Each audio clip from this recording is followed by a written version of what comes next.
Hello guys, this is a YouTube video. Alright, so I'm a little late on this. It is officially 8:40 p.m. It's almost 9 o'clock, and the reason why I'm up this late is because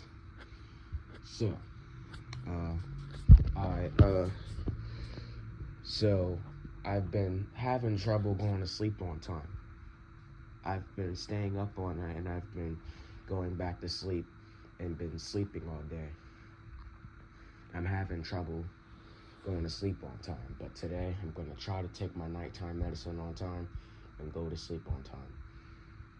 Alright guys, let's try to read this book quickly so I could try to get myself together for bed. Alright guys, this is I Color Myself Different by Colin Kaepernick.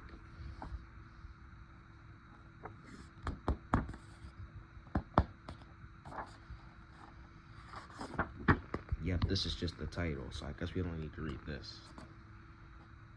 Alright. Hey, I'm Colin. I read books. I play sports and games. I have a lot of fun with my friends.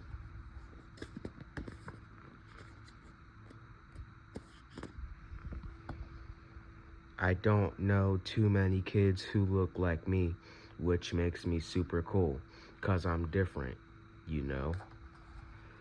I have super cool skin, super cool hair, and a super cool family. Sometimes it's not easy, but being one of a kind sure is amazing. Somebody has to do it.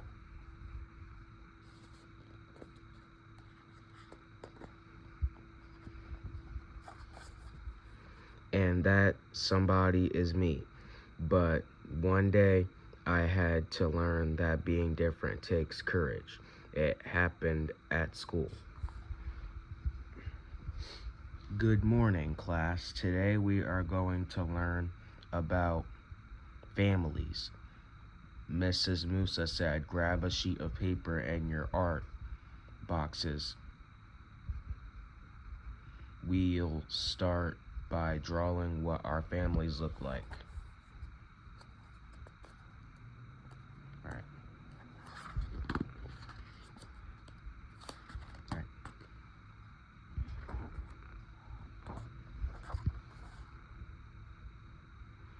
This is going to be easy. I thought to myself, I have the best family ever.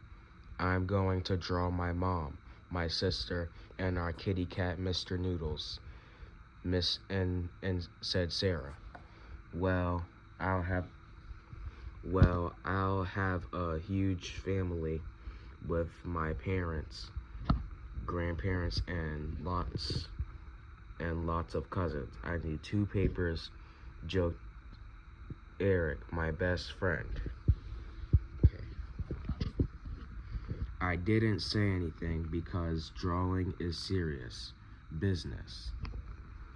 I had to choose the just right pencil, just right paper, and just right colors. I had to focus.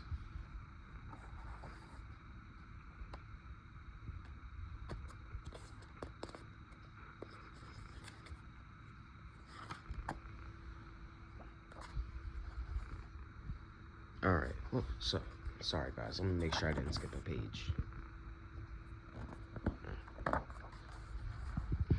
First, I outlined, scribbled, shaded, erased, and outlined some more. Then I laid out all the crayons so I could pick the perfect colors. Got it. Aha. Finished.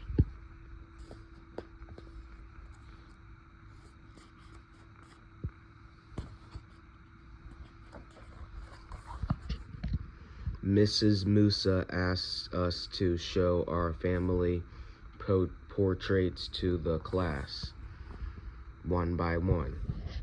I love seeing how families look different and beautiful in their own ways. I couldn't wait to share mine.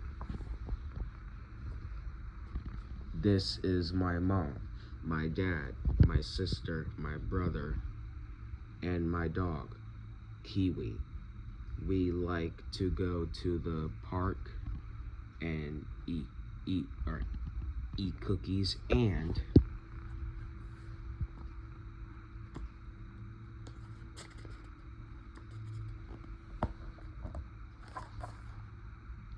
wait, did I skip a page? Okay. Eat cookies and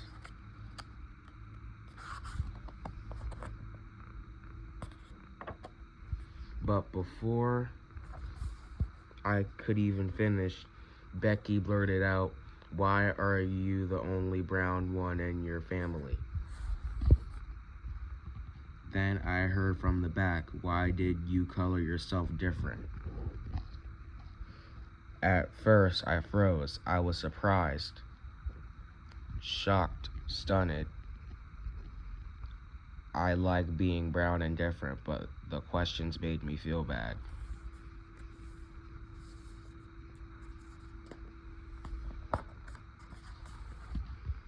Then I remembered when I had to ask my mom the exact same question. "Mom, why am I the only brown one in our family? Why am I a different color?" "Honey, some children join families when they are born, and others join families after they are born. When you were a baby, Colin, we decided to adopt you, and you made our family whole and whole. You made our family whole," Mom answered.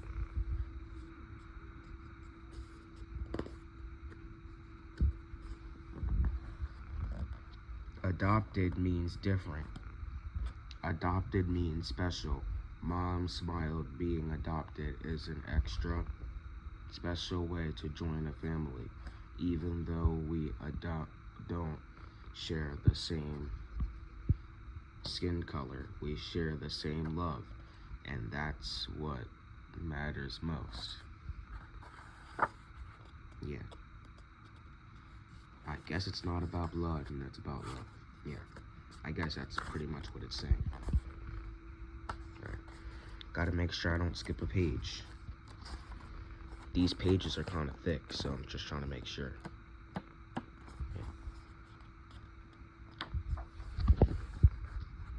Ever since Mom wrapped me in that warm hug, I knew having a brown skin and being adopted made me special.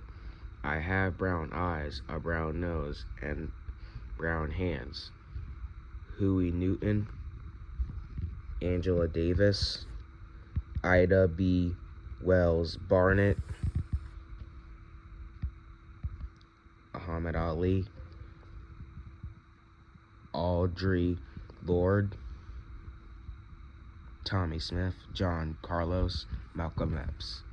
Just like the people who inspire, create, lead, and change the world.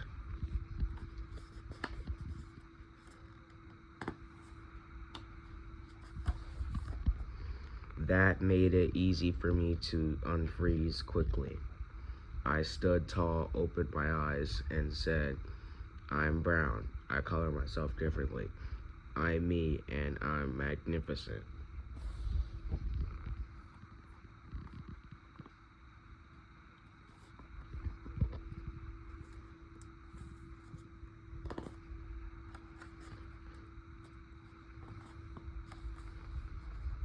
I said it a little louder so those in the back could hear me.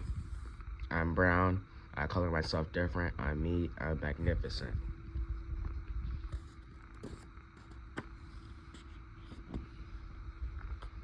You are magnificent, magnificently brown, and magnificently different, affirmed Mrs. Musa. "Brown is beautiful," added a classmate. "Brown is the color of my favorite superhero, and the color of my doctor," chimed in another. And the color of my best friend, added Eric.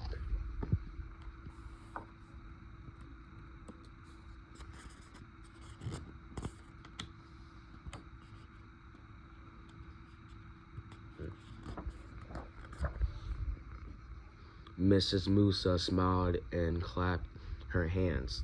Wonderful, my magnificent students. Then she talked about the ways people and families can be different and full of love. I love my brown skin and I love my family. I love being different.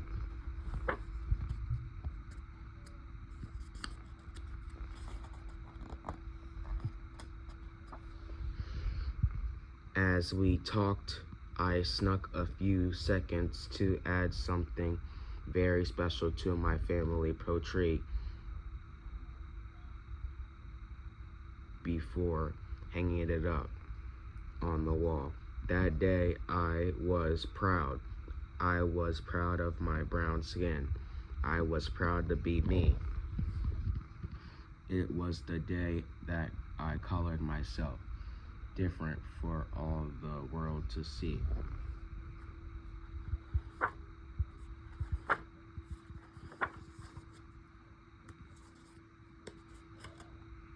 Alright.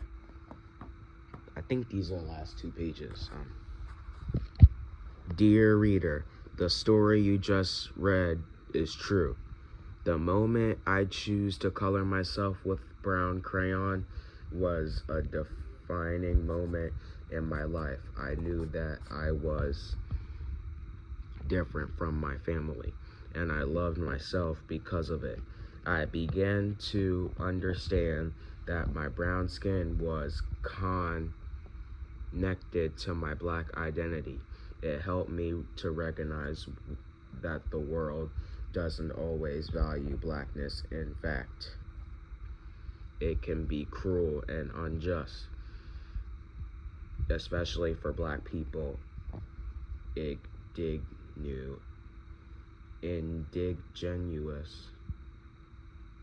Indigenous, I can't remember how to pronounce this word. Let me know, guys. Indigenous people and people of color. Some of you may be thinking young children don't experience racism, but the truth of the matter is that kids as young as age 3 can develop and express racial biases. It was around this age when I encountered more overt racism and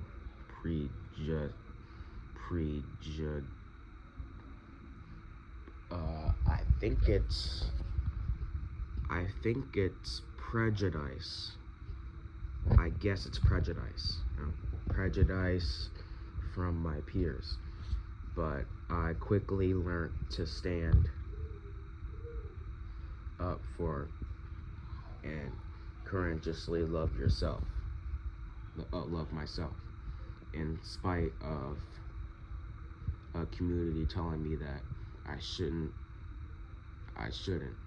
My sense of self-worth didn't come from me alone, though I recognized the long line of leaders who came before me and helped me understand what it means to be brave, bold, and black. Excuse me, guys. In every endeavor from my Know Your Rights camps to the letter you're reading right now, I want to empower and encourage young people to love themselves, know their inherent worth, realize their strength, and use their power to change their communities. And untamely the world. Oh, ultimately the world. I hope you will join me in this undertaking. It's not always easy to stand up and be who you are, but little by little and person by person, our collective voices and stories will transform the world into a more equitable and just place. Keep being you. You're magnificent. Alright, time to read the other half.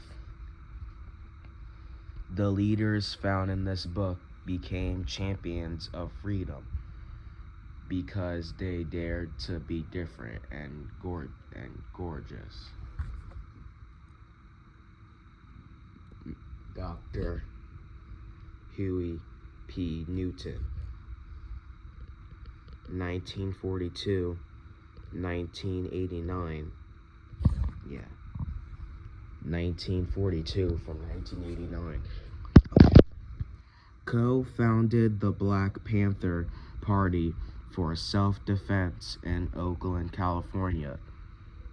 1966, I believed in the power of young people to radically change the world. Dr. Angela Davis, born 1944, is a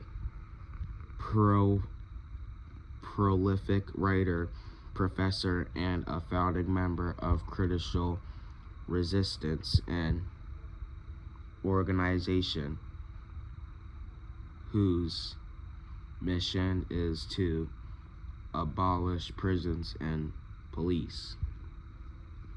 Ida Wells Barnett, 1862-1931, used her courage and talent as an investigative journalist to report on acts of violence against Black people. She also helped to establish the Alpha Service Club, that first voting rights organization for Black women. Toni Morrison, 1931-2019, authored 11 novels during her lifetime that beautifully celebrate Black joy, hope, and resistance. In 1993, she was awarded the prestigious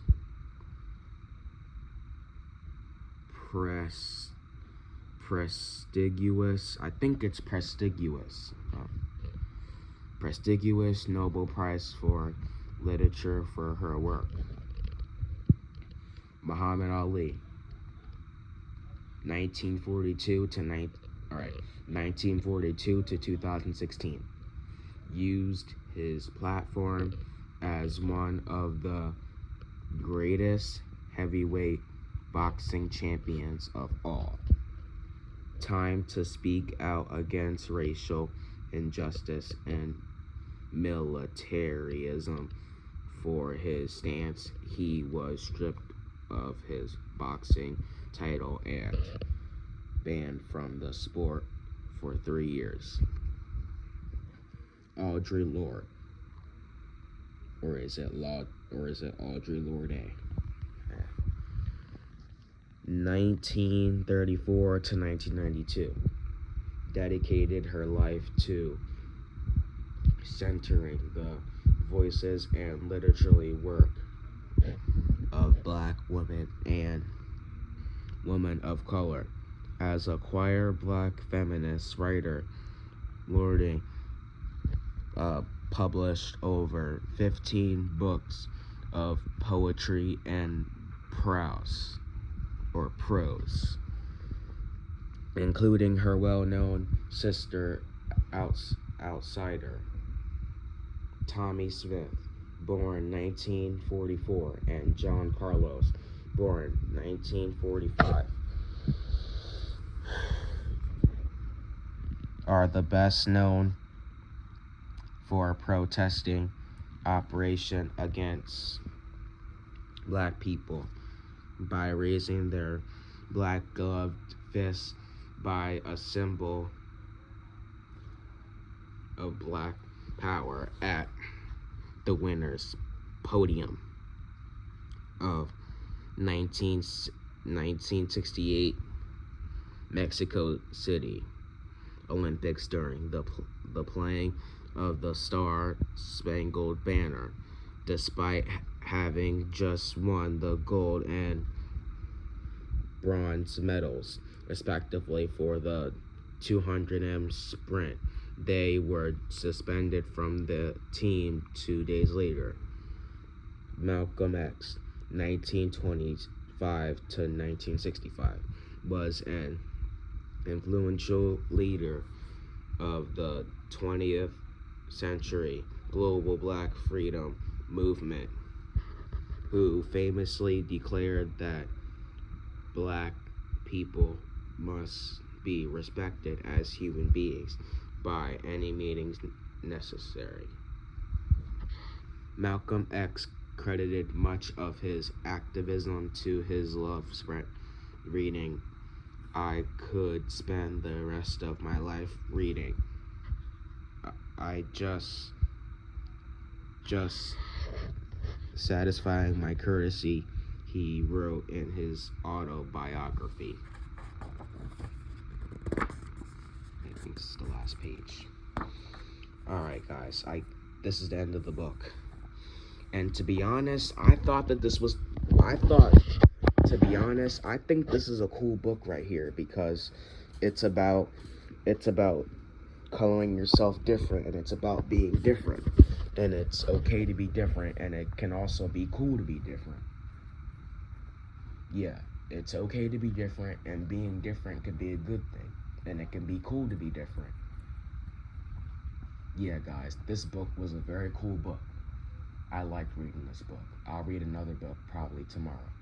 Alright guys, I hope you guys enjoyed this video of me reading this book, and I'll see you guys in the next big YouTube video that I upload to my YouTube channel. Alright guys, goodbye guys. Alright, see you in the next video.